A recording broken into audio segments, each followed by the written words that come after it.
aujourd'hui on se retrouve sur la page de collaboration 7 Days, 7 Readers pour un rendez-vous du On My Wishlist. Voilà, alors mon anglais n'est pas très correct mais bon, ça ne changera pas. Alors logiquement ce rendez-vous devait se faire hier, devait être posté hier, mais malheureusement à cause de ma cervelle de moineau, j'ai totalement oublié de la tourner. Alors j'essaie pas de vous trouver des excuses bidons, je vais tout simplement vous dire que les examens commencent très bientôt, c'est-à-dire mercredi, et cela pour 2 semaines. Voilà, ça va être une session assez lourde. Et voilà, je me suis fait, si vous voulez, pour étudier, comme je n'ai aucune organisation d'habitude, je me suis fait une feuille avec les cours à étudier par jour. Alors bien souvent, je m'en mets 3, donc un au matin et 2 après-midi, enfin après-midi jusqu'au soir quoi. Et évidemment, j'ai totalement oublié de marquer donc dans mon organisation qu'il fallait que je tourne absolument mon rendez-vous du dimanche quoi, pour la page de collaboration 7 Days, 7 Readers. Alors évidemment, je comprends si vous êtes un peu fâchés, voilà, j'assume tout à fait ma bêtise, mais bon, franchement, j'ai totalement oublié. D'ailleurs, ce matin en me réveillant, je me suis dit, oh non, c'est pas vrai, on est lundi, j'ai totalement oublié. Enfin, soit, on commence tout de suite. Alors, dans ce rendez-vous, je vais vous présenter des livres de ma wishlist. Alors, pour les personnes qui ne le savent pas, oui, je pense que c'est pour ça. Pour les personnes qui ne le savent pas encore, une wishlist, c'est une liste des vœux, si on peut dire ça comme ça, des souhaits. Donc, en tant que lectrice, j'ai dressé moi-même, ainsi que plein d'autres lecteurs et lectrices évidemment, une wishlist. Donc, ça veut dire une liste avec les livres que j'aimerais acheter prochainement. Et donc, évidemment, elle s'étend assez bien, elle est assez grande. Et pour éviter que cette vidéo s'éternise, j'en ai choisi 5 ou 6. 6, voilà. Et donc, je vous les présente tout de suite. Alors, le premier livre que j'aimerais acheter dans un laps de temps évidemment assez court, puisque laps, ça veut bien dire ce que ça veut dire, c'est le livre Mes parents font des SMS de Alexandre Attab aux éditions J'ai lu, collection humour. Alors, je ne sais pas si vous connaissez cette nouvelle collection, ce sont des tout petits livres avec bien souvent des blagues ou des histoires insolites. Il me semble qu'il y a... Enfin, moi du moins, je connais 3 livres de cette collection-là, et dans ma pile, j'en ai 2. Alors, ce seraient des livres que j'aimerais avoir pour les vacances, pour me changer un peu les idées. Pas spécialement pour lire d'une traite, mais lire petit à petit, des anecdotes, etc. Donc, voilà. Donc, Mes parents font des SMS, c'est apparemment... Donc, moi, j'ai pas le livre ici, je saurais pas vous présenter. C'est un livre avec des conversations de smartphone, donc par exemple des conversations d'iPhone. Je sais pas si vous voyez un petit peu la mise en page j'ai pas mon téléphone ici, de conversations d'iPhone, mais on voit vraiment sur l'écran du téléphone un tel dit ça, donc c'est entre 2 personnes bien souvent, un tel dit ça, un tel dit ça, un tel dit ça, un tel dit ça. Et dans Mes parents font des SMS, je suppose évidemment que c'est les conversations de parents à enfants ou de enfants à parents.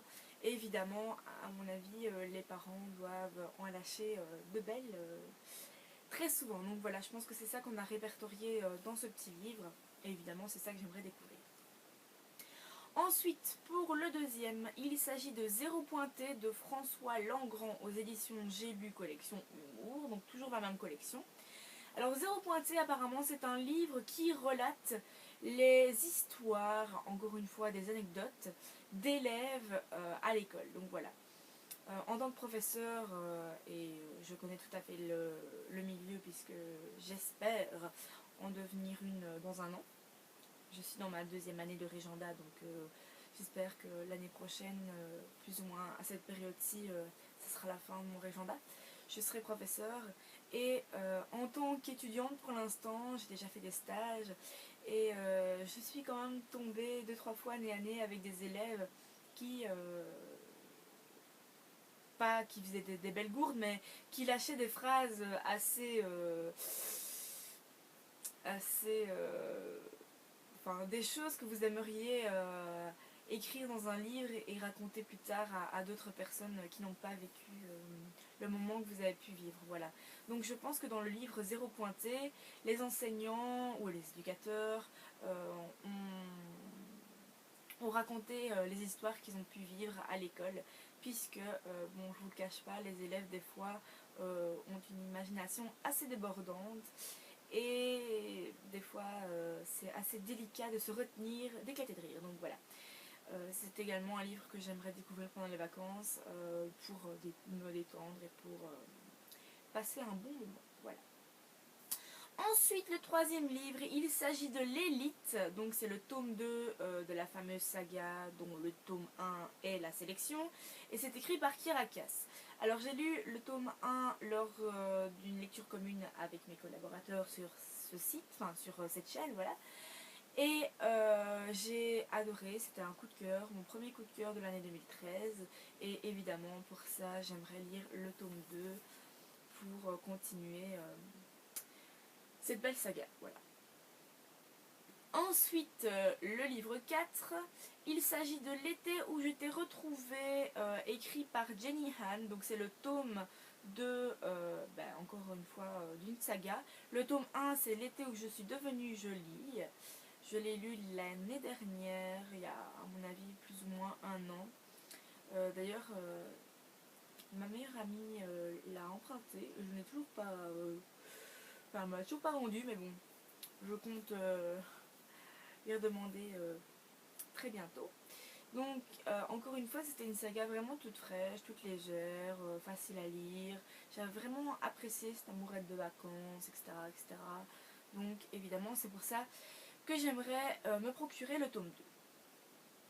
Ensuite, le livre suivant, il s'agit de Mon amour. Donc, c'est aux éditions Folio et c'est écrit par les plus grands écrivains. Alors, j'ai vu ce livre, donc c'est Claudia de lecture de livres qui le présentait dans un In My Mailbox ou une autre de ses vidéos tout aussi passionnante évidemment. Je pense que c'est la vidéo pour la Saint-Valentin, je ne suis pas certaine. Mais elle l'a présenté plusieurs fois, donc voilà.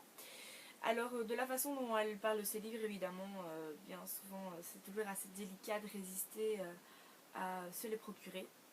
Moi, évidemment, j'ai pas su... Enfin, si. Je résiste encore, mais plus pour longtemps. Donc voilà, j'aimerais bien me procurer ce livre qui comprend des plus belles histoires d'amour qui puissent exister dans la littérature. Donc évidemment, les plus grands écrivains, ce sont les écrivains d'histoires d'amour. Enfin, ce sont des extraits des histoires d'amour. Donc par exemple, je suppose que, je ne sais plus lesquels elle avait dit, mais je suppose qu'il y a Shakespeare, Maupassant, et donc c'est toujours des extraits des livres qu'ils ont pu écrire. Les plus beaux extraits, évidemment. Donc voilà. Alors évidemment, je ne sais pas si vous avez remarqué, mais j'ai un peu de mal à parler de ces livres. Je ne sais pas évidemment de quoi ils parlent, sinon ce serait ridicule que je les mette dans ma wishlist. Mais bon voilà, c'est ce que j'en espère en tout cas. Et voici le dernier, il s'agit du journal d'Aurélie Laflamme, le tome 2, et donc le titre c'est Sur le point de craquer, écrit par India Desjardins. Alors j'ai lu le tome 1, il me semble que c'est en novembre ou quelque chose comme ça, oui, octobre-novembre. J'avais fortement apprécié, c'était pas un coup de cœur évidemment, non, c'était pas un coup de cœur. Mais bon, c'est pas pour ça que je l'avais pas aimé, hein, non. J'ai vraiment beaucoup apprécié ce livre et j'aimerais découvrir le tome 2 pour continuer un peu à me faire un avis sur la saga. Voilà. Alors, pour ce rendez-vous du On My Wishlist, c'est fini pour aujourd'hui. C'est fini pour moi aujourd'hui. Je vais pas dire cette semaine puisque dimanche je reviens. J'espère que je vais pas l'oublier cette fois. Non, je ne l'oublierai pas. Je vais mettre des post-it partout. Il faut absolument pas que j'oublie. Alors, je vous prie encore d'agréer. Ouh, tout va bien. D'accepter mes excuses. J'ai vraiment une cervelle de moineau. J'essaye absolument de m'exercer. Oui, et de faire tout pour essayer de récupérer un peu de capacité mentale. Mais pas facile, hein. dans mon cas, pas facile. Je suis un cas un peu désespéré, donc c'est toujours un peu délicat. Soit. Alors maintenant, moi je retourne à mon blocus, je vais continuer à étudier. Vous avez vu ma tête, je me néglige. C'est déjà pas mal avant, mais là c'est encore pire. Regardez, mes cheveux sont dégueux. Je suis en sweatshirt. J'en ai marre d'étudier. Vivement les vacances. Bon, voilà, c'est dit.